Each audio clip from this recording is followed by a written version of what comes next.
Te saluda, ¿cómo estás? Hola, ¿qué tal? Buenas noches, Guillermo, un gusto estar en el programa. Bueno, y igualmente para nosotros, muchas gracias y felicitarte porque leí la nota que salió publicada el otro día en el Economista y realmente es sumamente clara en todos los conceptos que expresás en esta nota, ¿no?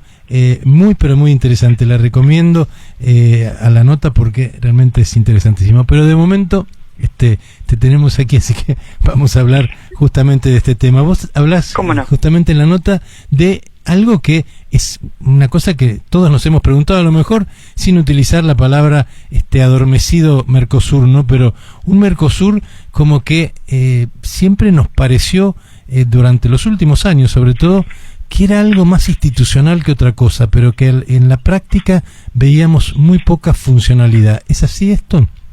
Claro, bueno, justamente, Guillermo, esa era una de las grandes discusiones, de las grandes conversaciones que teníamos en los últimos años. Siempre se estaba hablando, bueno, el Mercosur está agonizante, el Mercosur está dormido, el Mercosur está en este estado así de paralización, cuando en realidad no es así, porque el Mercosur viene funcionando y tiene distintos comités técnicos que realizan trabajos técnicos, jurídicos, muy interesantes, de compatibilización de normas, que están en marcha, ¿verdad?, ¿no?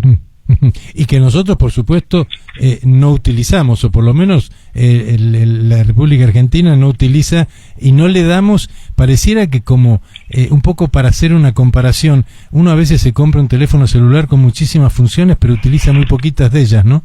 Y acá pareciera que es lo mismo, ¿no? Exactamente, esa es la figura súper clara, Guillermo. Mira, lo que sucede también es que muchas veces todos estos trabajos quedan en distintos justamente organismos de los Estados miembros, por ejemplo, del Mercosur, y no terminan llegando a las instancias necesarias para su implementación, ¿verdad?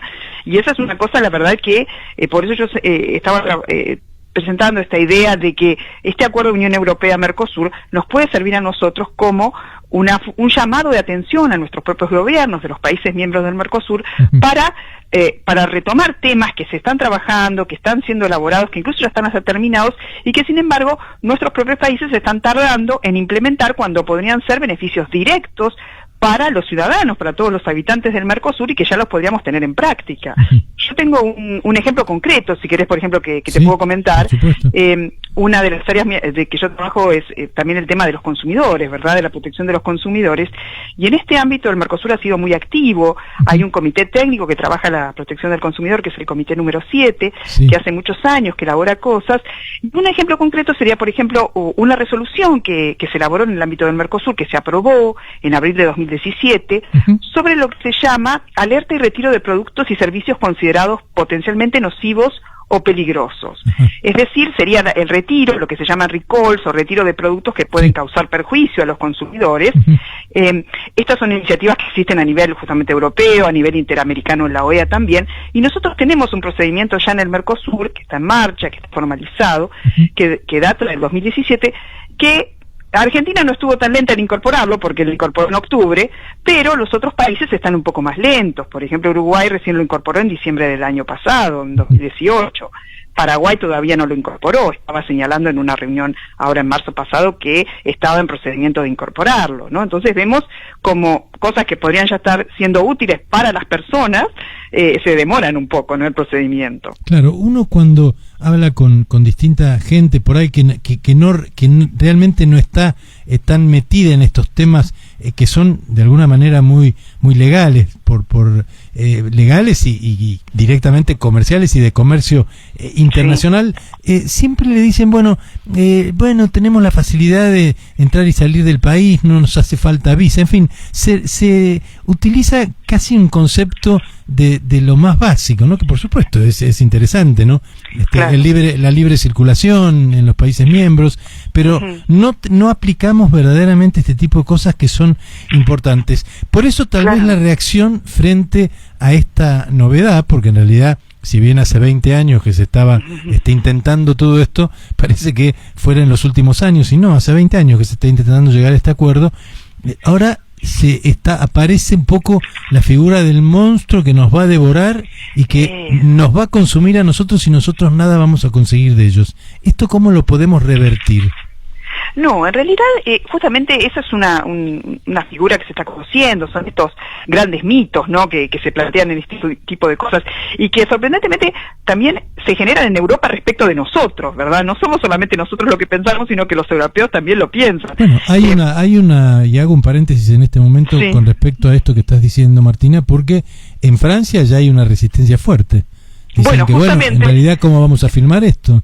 Eso, bueno, justamente yo soy en la Universidad de El Salvador la directora de un programa de doble titulación franco-argentino que tenemos con la Sorbona, para que los chicos puedan recibirse también de abogados en Argentina y en Francia, y esto es uno de los temas que yo vengo trabajando con los profesores de Francia desde hace ya bastante tiempo, justamente en esta situación de que ellos también tienen mitos. Por ejemplo, allí en los medios de comunicación señalan que los productos agrícolas del Mercosur son inseguros, o sea que pueden, por ejemplo, en un medio de comunicación se señalaba incluso una amenaza a la calidad de la cultura alimenticia europea, o sea, cosas que realmente son inverosímiles, pero que también generan estos rechazos por parte de los sectores agrícolas, por ejemplo en Francia, ¿no?, que es el principal, la sociedad con principal resistencia a esto, pero también en otros países, ¿no? Seguramente.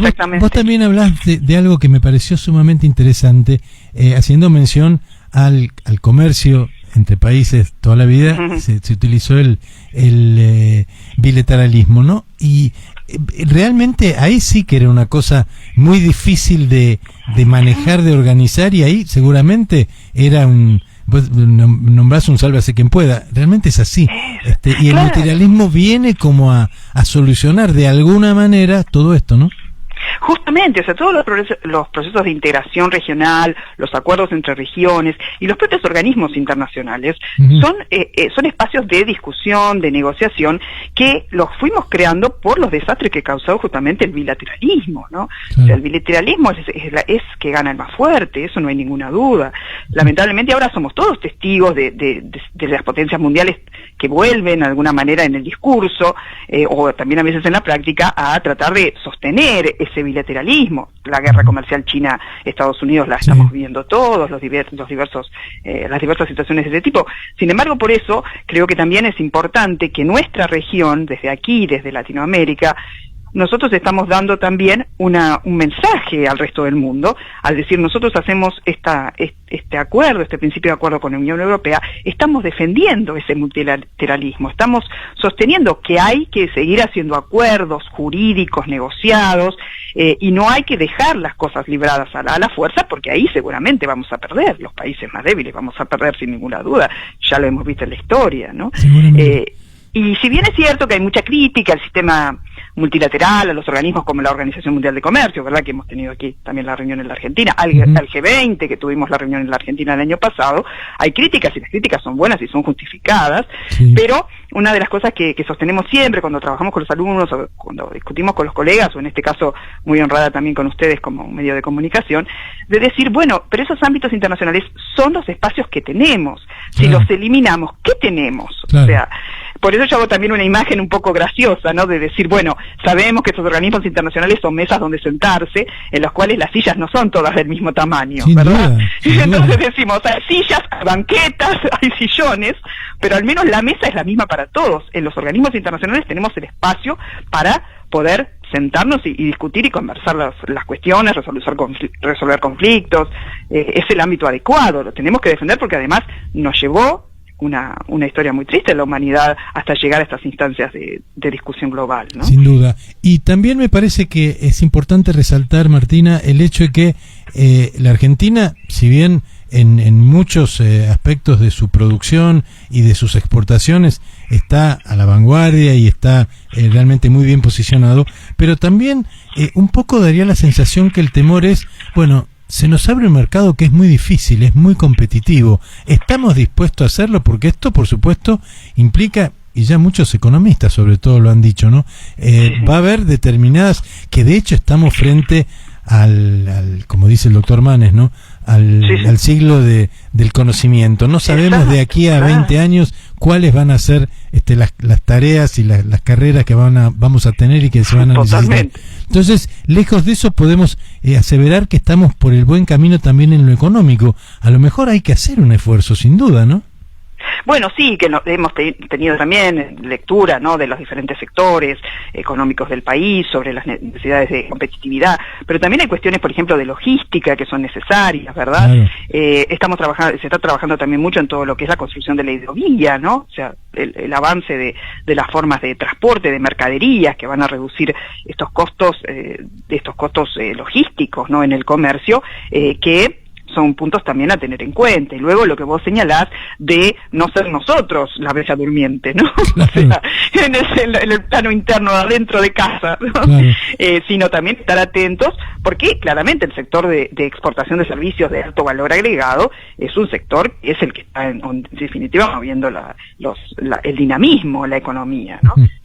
Si bien tenemos que señalar que el acuerdo de Mercosur no está hablando de la reducción de aranceles en servicios de alto valor agregado, sí es un punto en el que nosotros, por ejemplo, particularmente en la Argentina, que tenemos tantas cabezas pensantes, no, tantas innovaciones, tanta gente que está trabajando en los sectores de Internet, ¿verdad? Son claramente todo lo que tiene que ver con tecnología, estamos sin duda a la cabecera, Sin Exactamente, duda, los profesionales argentinos están presentes en todas partes del mundo y trabajando desde la Argentina, porque en muchos casos trabajan online, con negocios y con empresas que están en la China y a lo mejor con 12 horas de diferencia horaria, pero igual se trabaja. O sea, evidentemente el recurso humano argentino es requerido en todo el mundo. Esto es importante, ¿no? Es absolutamente, el recurso humano es requerido en todo el mundo, y eso también hay que reconocerlo, que es gracias a que nosotros tenemos un nivel educativo bueno, tenemos instituciones universitarias muy conocidas, de prestigio internacional, donde en definitiva también se forman los técnicos, los profesionales, ¿no? Nuestro sistema educativo es la base, sin lugar a dudas, de todos estas potencialidades que se generan luego, ¿no? Ahora, Martina, ¿cómo estamos? Porque nosotros estamos hablando ahora, y yo tenía, y esta mañana en el noticiero lo decía, ¿no? Acá al aire, pareciera como que en realidad esto es un acuerdo que se hace entre la Argentina y la Unión Europea. Esto es el Mercosur, nosotros somos países miembros, entre nosotros tenemos algunas diferencias que todavía hay que zanjar, hay que sellar, hay que alivianar algunas cosas que todavía no funcionan entre nosotros, pero por ejemplo me decían, y lo escuchaba anoche a Miguel Echeverría, al secretario de Agricultura, cuando hablaba de la cuota que aumenta la posibilidad de exportar muchísima carne, que son creo que 90.000 toneladas más anualmente que se pueden, aparte de la cuota Hilton que cada país tiene, ¿no? Eso queda totalmente al margen, incluso disminuye también en la cuota Hilton esa pequeña ese arancel que va a ser más chico. Ahora, ¿no tenemos también entre nosotros una diferencia importante? Porque la economía brasilera es la 9ª o 10ª del mundo y nosotros estamos muy atrás, ¿no? Bueno, claramente, o sea, el Mercosur como institución es una unión aduanera, pero todos sabemos que en realidad, ya mismo en su denominación ahora le estamos diciendo una unión aduanera imperfecta, ¿verdad? Claro. Porque hay 2 aduanas, hay barreras, hay camiones detenidos en las fronteras mismas, ¿no? Sí. En el comercio, y entonces realmente estos objetivos que se estaban planteando hasta ahora no se han logrado, pero todo es también cuestión de una vez más, despertarse y ponerse a mejorar ciertas cosas, ¿no? Por ejemplo, el órgano de solución de controversias, normas específicas, por ejemplo, no solo en los consumidores que estuvimos hablando, sino también en las normas de defensa de la competencia, ¿verdad? Claro, la relación de los competidores entre sí en el mercado, que esto no está unificado, y que también es uno de los puntos que nos tenemos que poner a trabajar. Las cuestiones de propiedad intelectual también, ¿verdad? Son cuestiones que son globales, pero que también a nivel regional tienen una necesidad de compatibilización. Uno piensa lo que tardó en definitiva en consolidarse la Comunidad Europea, ¿no? Fueron muchísimos años. Esto no se hizo de un día para el otro. El Mercosur, sin ir más lejos, nosotros llevamos muchísimos años.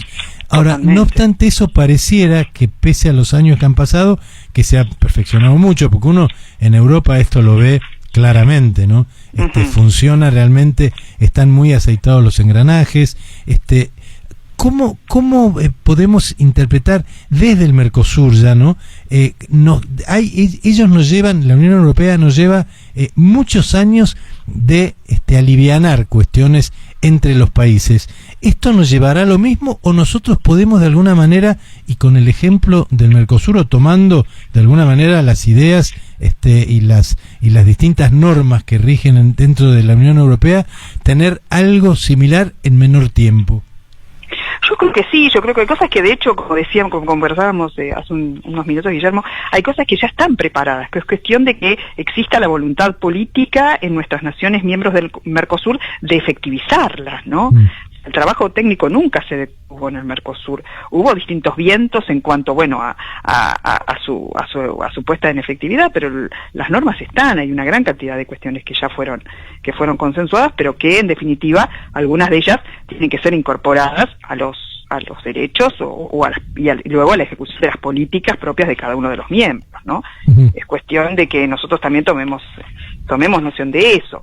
Por eso una opinión personal era que justamente a lo mejor este principio de acuerdo con la Unión Europea nos va a hacer a nosotros mejorar nosotros para nosotros mismos como miembros del Mercosur, ¿verdad?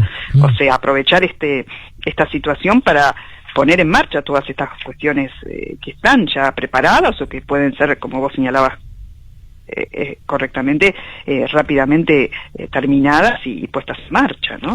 Uno imagina que estos convenios, estos tratados se remiten netamente a lo comercial. Bueno, te vendo tal producto, vos me vendés tal otro, yo compro tal cosa, me compras tal otra. Pero entran muchas cosas, ¿no? Me parece que, por ejemplo, en el caso de ustedes de El Salvador, la cultura, la educación, los convenios entre el Mercosur y la Unión Europea a nivel universitario, esas cosas también están contempladas como para que se puedan dar. Digo, por ejemplo, que el título de un abogado recibido acá, con seguramente algún tipo de curso, lo que sea, pero sea revalidado rápidamente en la Unión Europea, por ejemplo, y viceversa, claro, ¿no? Sí, bueno, justamente esto es justamente una de las grandes deudas, podemos decir, que todavía los países miembros del Mercosur no nos hemos puesto de acuerdo en el reconocimiento de títulos entre nosotros tampoco, ¿no?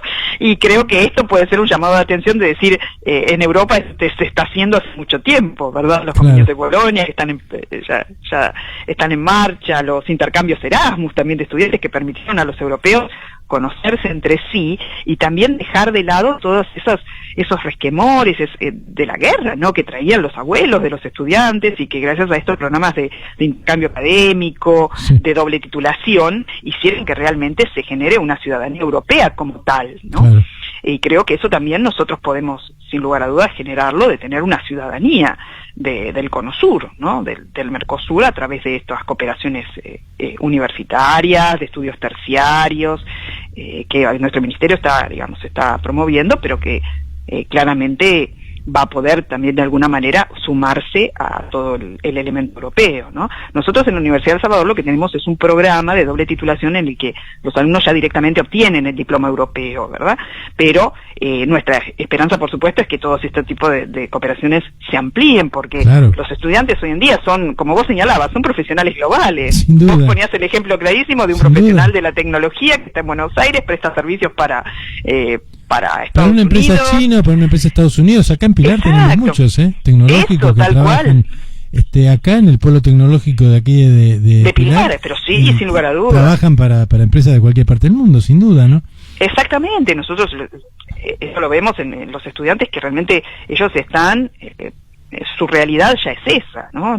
Su realidad es la posibilidad de desempeñarse, de generar ideas, de compartir ideas a nivel general, a nivel global. Entonces también tenemos nosotros una responsabilidad como educadores o también como miembros de la sociedad, como comunicadores, de llevar adelante la realidad que es la que ellos realmente tienen que ya estar respondiendo, ¿no? Sin duda, sin duda. Lo que ha generado esto, porque en la Argentina todas las novedades, en la Argentina y seguramente en Brasil debe estar pasando algo similar, ¿no? Se me ocurre que debe estar pasando algo similar. Pero nosotros, es un síntoma de inmadurez de los argentinos el hecho de meter y de cada cosa que surge que algunas personas, con todo el derecho del mundo, pueden pensar que es buenísima, otras también con todo el derecho del mundo pueden pensar lo contrario, pero que pareciera como que es un tema más que profundiza la grieta.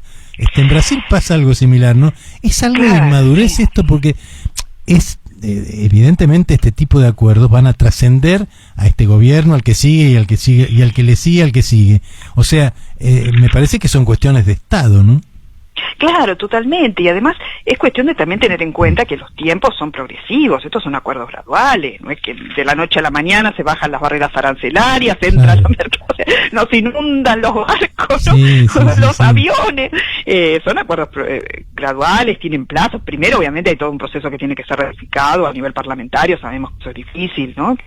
Pero este pánico realmente yo no le veo mucho sentido, porque nosotros vivimos aquí en nuestra hermosa Argentina, que está, como nuestro Papa Francisco dijo, en el fin del mundo, ¿verdad? Claro, entonces, es cierto.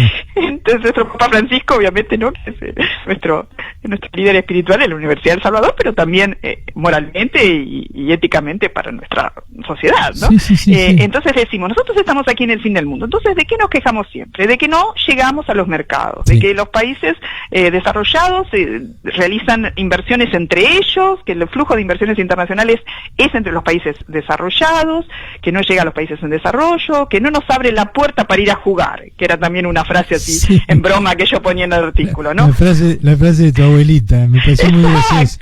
Exactamente, yo digo, bueno, sí, nos quejamos de que no nos abren las puertas para ir a jugar. Bueno, ahora nos están diciendo, miren que le vamos a poder abrir la puerta para venir a jugar. Claro. La pelota queda en nuestra cancha, como dicen, ¿verdad? O sea, es cuestión, nosotros no es abrirse y no defender los intereses nacionales, muy por el contrario. Pero es decir, bueno, aquí hay una oportunidad. La oportunidad también implica cambios, desafíos, pero la oportunidad la estaríamos recibiendo, ¿no? Entonces, bueno, ver las cuestiones no como un ataque, sino como una oportunidad. Sí, sin duda. No esperar que todo se nos sirva en bandeja, sino también tomar conciencia de que en la vida diaria, en la vida de cada uno de nosotros, siempre el esfuerzo ha sido un ingrediente importante como para poder superarnos, para poder mejorar, para poder obtener más cosas, ¿no? En este caso es a nivel de una sociedad. Tenemos que esforzarnos como para poder llegar y no perder esto que, como bien vos decís, Martín, es una oportunidad muy grande que se abre, más allá de todo lo que seguramente que tengamos que ir acomodando, y serán seguramente ustedes los especialistas que vayan viendo y tratando de sacar el mejor provecho de cada una de las cosas, como para que ambos bloques, ninguno si bien nos sentamos en sillitas diferentes, pero que esa mesa todos tratemos de ligar algo bueno, ¿no? Claro, absolutamente, y eso es posible, o sea, porque la situación está dada para que eso realmente pueda ser negociado, pueda ser progresivamente adaptado, y como vos señalás, es el esfuerzo, ¿no? Nosotros tenemos una economía en desarrollo, es justamente nuestro desafío seguir avanzando al desarrollo. Antes decíamos países subdesarrollados, ¿verdad? O sea, luego la terminología cambió a un sentido más optimista, más positivo, de decir en desarrollo, pero el desarrollo lo tenemos que lograr nosotros mismos, los miembros de nuestras sociedades, ¿no?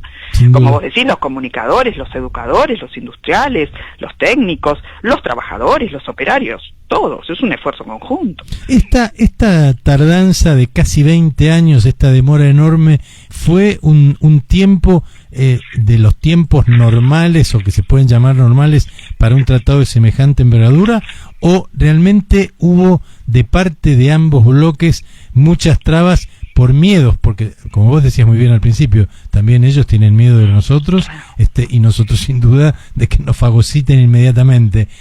Se debió a eso tanto estos 20 años, que uno dice, bueno, 20 años es muchísimo tiempo, ¿no? Claro, sí, yo creo que los tiempos también tuvieron que ver con las situaciones también coyunturales políticas, de crisis económica que hemos vivido, estamos hablando desde el año 1995. Claro. Los que ya éramos adultos a partir de esa época, si nos hacemos nuestra propia línea de tiempo, mejor no la hagamos, ¿no? Porque empezamos a recordar una gran cantidad de situaciones. Entonces, bueno, que este tipo de negociaciones claramente también se ven afectadas por eso. Las conversaciones comienzan, digamos, hay un acuerdo marco interregional de cooperación con la Unión Europea que se firma en el 95, se realizan las conversaciones, luego quedan, digamos, estancadas, ¿no? En el periodo posterior a nuestra crisis y hasta el año 2010, y recién estas negociaciones se relanzan en el 2010. Entonces, bueno, la opinión realmente es que el estado de las negociaciones son a partir del año 2010, ¿no? De las cuestiones más concretas y que son las que en definitiva nos han llevado a la realidad de hoy, de junio de 2019, ¿no? Bueno, yo creo que esto es una probabilidad, ya mucho más que probabilidad, es algo que lo que hay que hacer es, todos tenemos que hacer fuerza para que esto se concrete. Por supuesto, teniendo en cuenta todo y tratando de sacar lo mejor de cada uno de los tratados que se vayan firmando a nivel de cada uno de los intercambios, pero me parece que perder esta oportunidad sería realmente algo imperdonable, ¿no? No, absolutamente. Además, como los análisis más básicos que todos hacemos en los que somos empresarios, los que somos profesionales, fortalezas, oportunidades, debilidades y amenazas, ¿verdad? El análisis FODA. Y bueno, esto es algo para nuestra región. Lo tenemos que ver como una oportunidad, no como una amenaza, porque es realmente algo que nos puede traer beneficios para todos y en definitiva palpables también para los ciudadanos, ¿no? Martina, te agradecemos muchísimo este ratito, ha sido interesantísima la charla y seguiremos, por supuesto, porque esto recién empieza. Después sí, seguramente van a empezar después a verse a lo mejor de manera más parcial algunas cosas, y bueno, y habrá que empezar a ver cómo se van dando las soluciones en cada uno de los casos. Te agradecemos muchísimo, te mandamos un abrazo. Muchas gracias, Guillermo, por el tiempo y un saludo para todos. Un placer estar en contacto. Muchas gracias, hasta pronto. Un placer. Hasta luego, buenas noches. Hablábamos con la profesora titular de Derecho Económico Internacional de la Facultad de Ciencias Jurídicas de la Universidad de El Salvador, Martina Rojo. Les vuelvo a recomendar una